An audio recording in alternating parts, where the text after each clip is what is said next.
Being 5 is tricky. You never know what to do. Sometimes I wish I was 7 or even 22.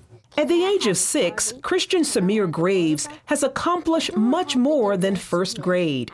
With the help of his parents, Christian is now an author, radio host, and co-creator of the children's website kidstuff.org. But it's not been an easy road. Just 1 year ago, Christian lived on the streets with his parents, military veterans who fell on tough times after serving in Afghanistan and Guam. It was an experience Christian later wrote about in a book called Being 5. I have to get my Superman action figure and my nightlight. Can I cook my own dinner? Do I give up all my toys? Mommy, what does it mean to be a big boy? We couldn't keep up with the rent. We were selling our rings in order to keep the lights on. His mother, Nikisha, suffers from lupus, a disease that forced her to undergo several surgeries and blood transfusions. That left stepfather Gary, a 12-year Air Force veteran, as sole provider. He couldn't bring in enough money, and they eventually lost their home. It's a predicament facing too many veterans. After leaving the military, life can be difficult. You go into the civilian world and that check is not the same. You have to pay for your own medical, you have to pay for your own dental. Your grocery bills are going up because you can't go on the base to go shopping. Those things change. You probably see them each day in the street, unaware that they once fought for your freedom. Today, they now fight invisible enemies of addiction, post-traumatic stress, and economic hardships. At first, it was hard. You know, we both shed tears, having to sell things, sell clothes, sell electronic items. Gary says he felt embarrassed, scared, and hopeless. When you're in a position where you're about to be homeless, it's like you don't want that. Nobody wants that, especially if you're head of household and you want to provide for your family. So emotion-wise, it was hard. It was just as hard for their 3 boys.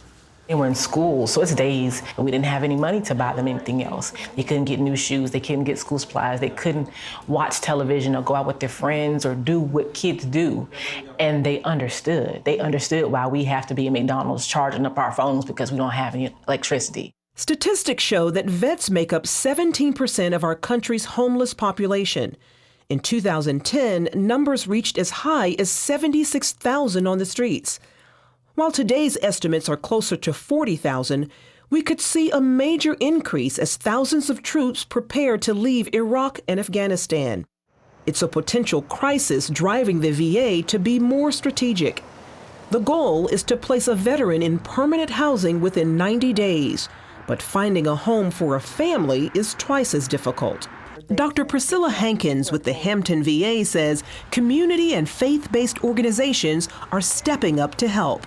The VA is very committed to ending homelessness, but we cannot do it alone. It is really a community issue, and working with community partners, homeless agencies, and the community churches really coming together, I think, has been a reason for the success that we've seen. Gary and Nikisha believe God used Operation Homefront and the VA's Office of Human Affairs to provide for them.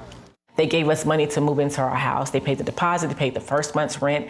They Disabled American veterans bought a tree for our kids. They bought gifts. Like, this was during Christmas time, and we didn't know what was gonna happen, but it came all together so beautifully. We just have to trust God that He will take us to where we need to go, and He did. He intervened and stepped right in, and I believe that test, it happened for a reason. Gary and Nikisha now work at the Hampton VA. They say they want to pay it forward by helping other homeless veterans get back on their feet.